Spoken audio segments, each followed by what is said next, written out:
Welcome to the Alex and Jim Show. Today we're going to talk about city structures. And we don't have an intro that you would hear yet, so we're still working on it. So. I totally forgot about that. So, okay, city structure. Hey. So we are right now hanging out in Freiburg here, and we are on like the city hill, whatever. And you people from Freiburg, tell us what's the name of that hill. It's really cool. There's like a compass over there. We were A really old compass. Yeah, like old of stone thing. And then there's a huge lightning rod of a tower over there. We were just on that tower and shot this episode, but it started lightning. I'm really hoping our tripod does not blow away. Yeah, it's really, really windy right now. It's just scary. Well, anyway, we're going to cut this one a little short. And we're like, I don't think this is the greatest idea. Not worth dying for the show. Well, but it's a beautiful view, really beautiful amazing. view. And it's shaking, so. It is. Anyway, hey, well, why we wanted to talk about city structure? Actually, we were, when we went here, we zipped through Mannheim. And we went out of the station in Mannheim, and there's like a map in front of the Mannheim station, and it shows like the map of Mannheim.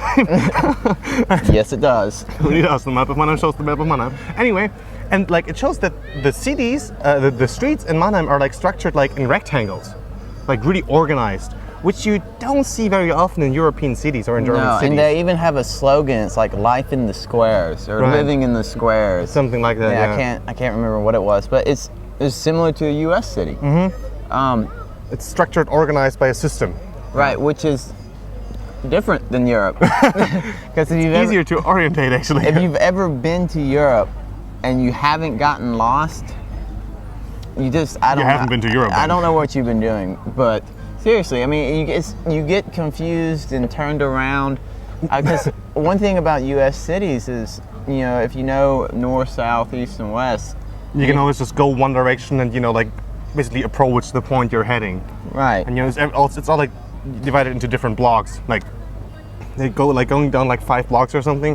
You don't really hear that in Germany because like you never have like just straight blocks because there's going to be some road is going to go curvy and totally throw you off. So we don't have that.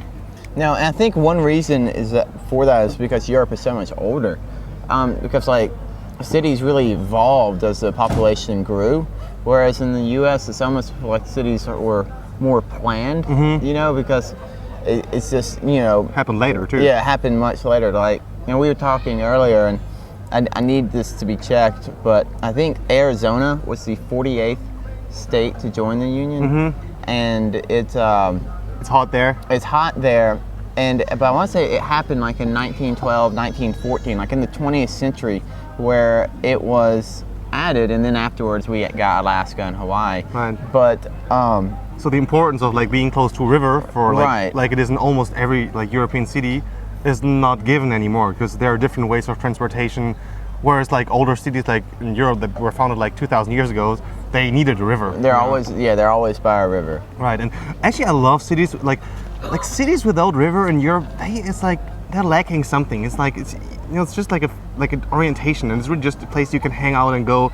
It's really nice to have a river, like just as a like geographic orientation. Alex likes rivers. I do like rivers, and I like crossing bridges. Being on American highways, you will notice that if you go on a free highway, the signs will show you to head north, south, east, west.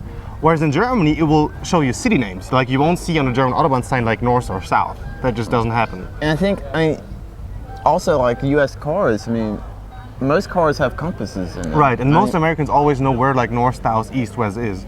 Because everything is structured as the cities are, like the freeways are structured that way. It makes life so much easier. It does make, you don't get lost nearly as often in the US than you do in Germany. And like the freeway and highway system is similar in that way that the odd numbers of the freeways in the US and the Autobahn in Germany are like the odd numbers are going north-south, right? Right. And then the even numbers are going east-west. Yeah.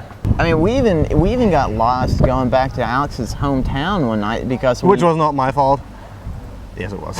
Yes, it was.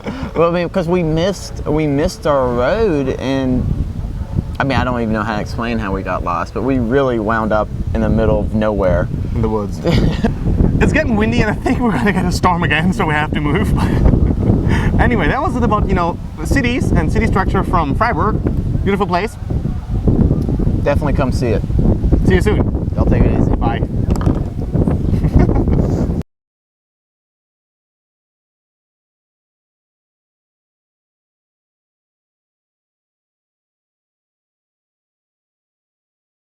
You want to eat it?